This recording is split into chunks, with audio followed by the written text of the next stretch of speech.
La vida está, en sí misma, completa. Es, en sí misma, esencialmente perfecta. No va hacia ningún sitio, porque es todo lo que hay. No se transforma en nada, porque ya es todo lo que es. Por la misma razón posee la cualidad de la unidad. Es esencialmente un solo fenómeno, atómico, no dividido.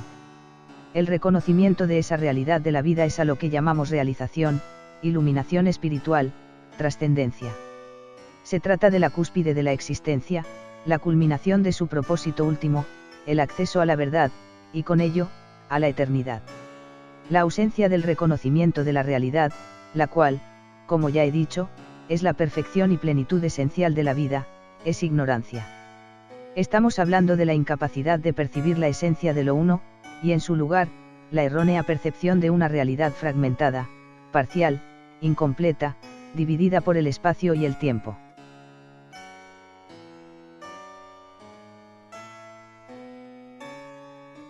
Esa incapacidad de percibir la realidad, y en lugar percibir el universo distorsionado a través de un falso sentido de fragmentación da paso a lo que ordinariamente, hoy en día, en la sociedad, se conoce como vida, vida normal, o realidad. Es el universo entendido como incompleto y carente, y eminentemente distópico o caótico. Esta visión errada del universo es producida debido a la mente. La mente es un instrumento de percepción heredado del ser humano primitivo e instintivo, y funciona directamente en base a la programación de supervivencia animal, la cual tiene como objetivo proteger el cuerpo y diseminar la especie. En un principio, la mente opera bajo la estimulación inmediata de los sentidos, es decir, lo percibido como peligroso por el cuerpo para el cuerpo.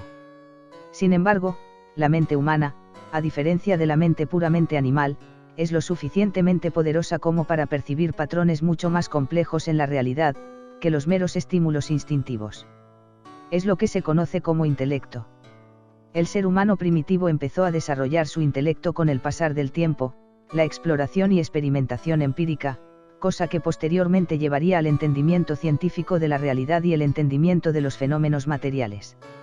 Con la racionalización de la mente ocurriría un fenómeno muy curioso: esta, a pesar de su comprensión objetiva de la realidad, no dejaría de funcionar a través de los instintos de supervivencia dictados por la mente primitiva. Entonces, el conocimiento adquirido de la realidad se convertiría también, al igual que los dientes y las garras de un lobo, o los colores de las plumas de las aves, o la piel de los reptiles, en instrumentos de supervivencia, herramientas para defender el cuerpo y perpetuarlo a través del tiempo. Eventualmente, no solo el intelecto y su comprensión racional de la realidad se convertirían en instrumentos de ese tipo, sino que todas las realidades concernientes al hombre moderno, es decir, la política, el arte, la economía, la filosofía, la religión, y virtualmente cualquier concepto, serían procesados en el sistema operativo, en los niveles inconscientes de la mente, como simples extensiones del cuerpo, para garantizar la supervivencia y reproducción. En el otro extremo, la racionalización, lo cual no es más que la creación de conceptos que permiten el reconocimiento de patrones mucho más complejos y completos de la realidad, en base a los cuales comprender la realidad de forma mucho más sofisticada, dio lugar a un nuevo fenómeno nunca antes visto en el universo: el ego. Apareció el yo, el sentido de individualidad.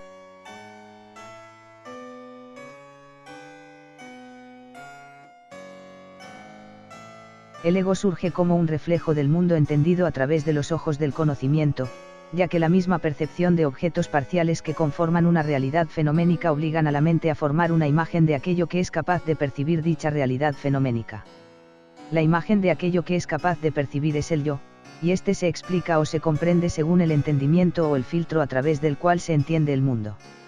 He ahí que el yo y el mundo no están separados, de hecho, ni siquiera sería correcto decir que son las dos caras de una misma moneda, en tanto que, en realidad, son el mismo fenómeno. La separación y distinción entre ambos es literalmente una ilusión, posiblemente generada no más que por contraste, y los mecanismos básicos de operación de la mente, un simple juego de luces y sombras.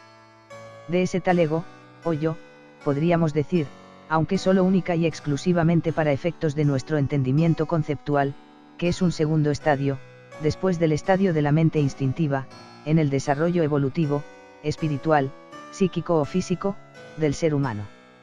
Y como tal, es una etapa transitoria entre el animal, y aquel fenómeno escatológico al que aquí me he referido como iluminación espiritual o realización, cuya naturaleza, lamento la insistencia, es el reconocimiento de la perfección, plenitud, y unidad, intrínsecas del universo, la vida, o la realidad como un todo.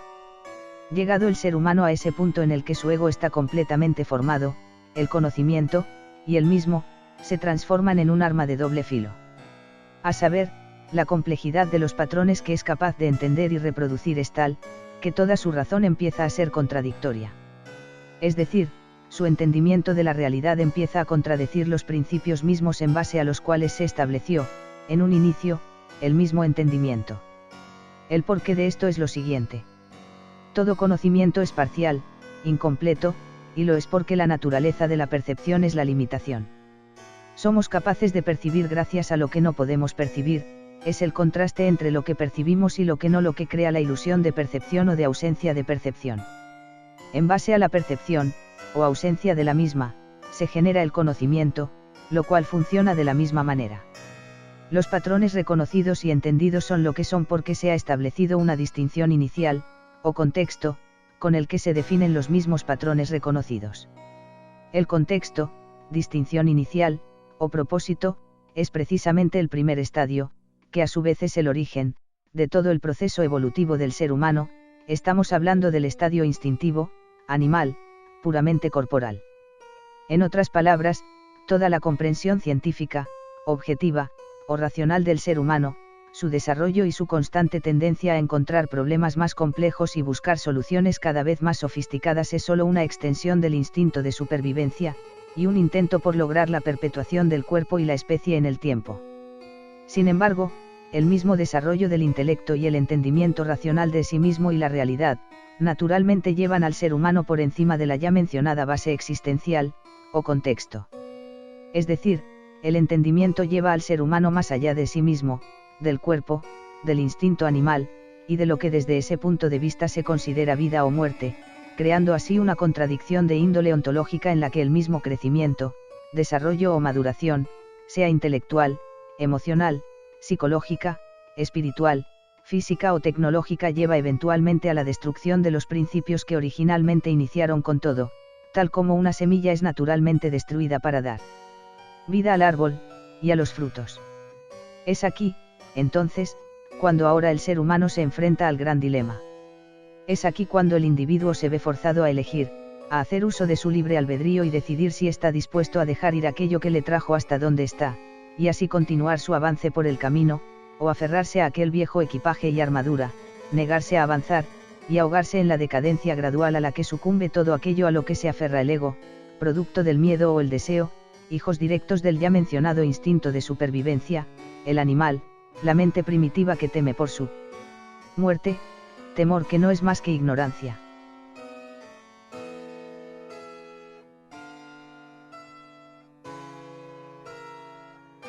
El ego se sustenta gracias a una enorme cantidad de energía emocional. Es energía emocional, porque la emoción es el instinto procesado a través de la razón. Esa atadura emocional no se puede diluir con el conocimiento per se, o al menos no tan fácilmente.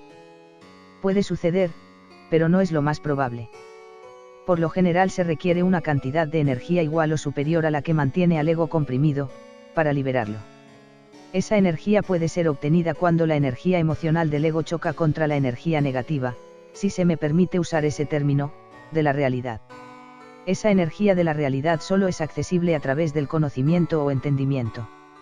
Dado que la atadura emocional del ego limita activamente las posibilidades máximas del entendimiento, generalmente es necesario que exista una gran fuerza de voluntad, lo suficientemente intensa como para disminuir la energía del ego a grado tal que el conocimiento tenga el espacio suficiente para generar esa chispa que inicie la conflagración. Una vez la chispa ha sido generada, la consecuente reacción en cadena, que se puede comparar a la fisión de un reactor nuclear, acaba por generar una cantidad de energía tan intensa, que culmina en algo que podemos paragonar, sin temor a exagerar, a la explosión de una bomba atómica, reduciendo así a polvo las ataduras del ego. Más específicamente, lo que sucede es que el ego alcanza un punto crítico de estrés, pues no puede tolerar más las contradicciones que le son reveladas a través del entendimiento objetivo de la realidad. Entonces, en última instancia, colapsa en sí mismo ante la revelación de la perfección, plenitud, y unidad intrínsecas de la vida.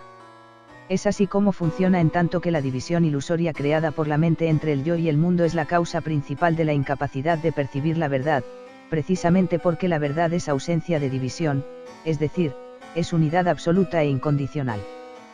Por lo que la única manera en la que se puede acceder a la percepción o reconocimiento de la verdad es la rendición del ego, o más concretamente, el reconocimiento de que nunca existió tal cosa como el ego. Eso únicamente puede suceder cuando el entendimiento o conocimiento alcanza tal nivel de desarrollo que anula por completo la visión errónea de la realidad, responsable de la ilusión del ego. Lo que queda tras la explosión atómica es la unidad, el puro conocimiento de la perfección y plenitud integral de la existencia, sin distinción ni fragmentación alguna. Tal estado no es descriptible realmente. La descripción que hago aquí del mismo es solamente el reflejo subjetivo, atado a los límites naturales de la mente, de aquella unidad verdadera. Para comprenderlo mejor, veámoslo de la siguiente manera.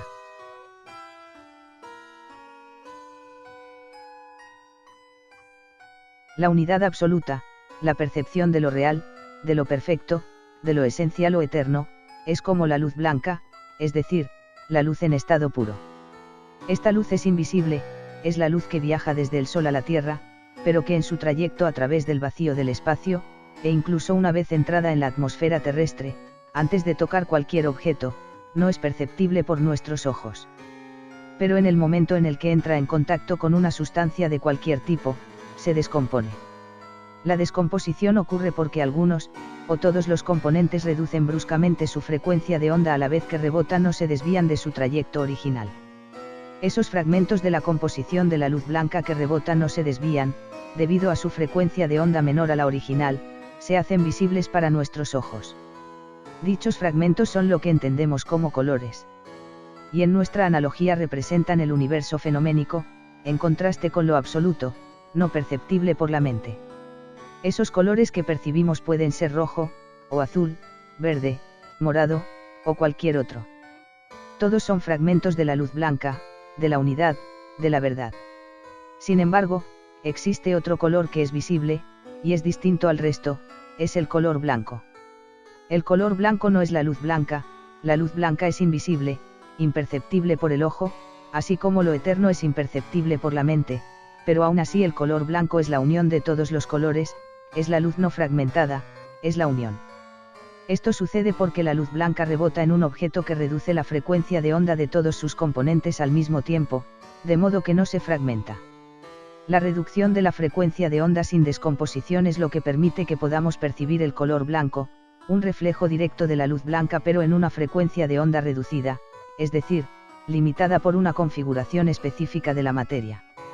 En nuestra analogía, el color blanco es la verdad expresada, es decir, mis palabras, mi reproducción de la verdad en conceptos e ideas que la mente puede comprender, son el reflejo, en una configuración específica y más limitada de la materia, de la realidad absoluta, perfecta y una, imperceptible por la mente. Aún así, el color blanco es solo otro color, no tiene nada que ver con la luz blanca. Es cierto, es la ausencia de fragmentación de la luz, sin embargo, todavía es la fragmentación de muchas otras cosas, del espacio, del tiempo, y de un sinfín de fenómenos más. De la misma manera, lo que expreso aquí es solo la ausencia de fragmentación tomando como base ciertos conceptos. La unidad que expreso aquí, por ejemplo cuando digo la unidad del reconocimiento de la perfección y plenitud de la vida. Está basada en un contexto dispuesto arbitrariamente, en una disposición arbitraria del lenguaje, se trata de un juego de palabras, es una simulación. No es la verdad realmente, yo no tengo forma de expresar la verdad, en tanto que la mente no puede percibir la verdad. A pesar de eso, esta es la verdad, en tanto que es la versión de la realidad en nuestro plano de la realidad, si queremos llamarlo así. Y como tal, aquí existe la posibilidad de que, al escucharme, puedas ir más allá. Aquí ves el color blanco, quizás no lo hayas visto en toda tu vida, de hecho, puede que en toda tu vida solo hayas visto un único color en diversas tonalidades. O puede que hayas visto el café y el naranja, o el rosado, pero has visto el blanco. En cuanto lo ves sabes que hay algo único en él, puedes sentir que es distinto, percibes la unidad de lo que solo conoces como fragmentos, y entonces esa percepción del color blanco puede transformarse en un portal hacia la luz blanca. A través de él puedes transformarte a ti mismo en luz blanca, en la verdad.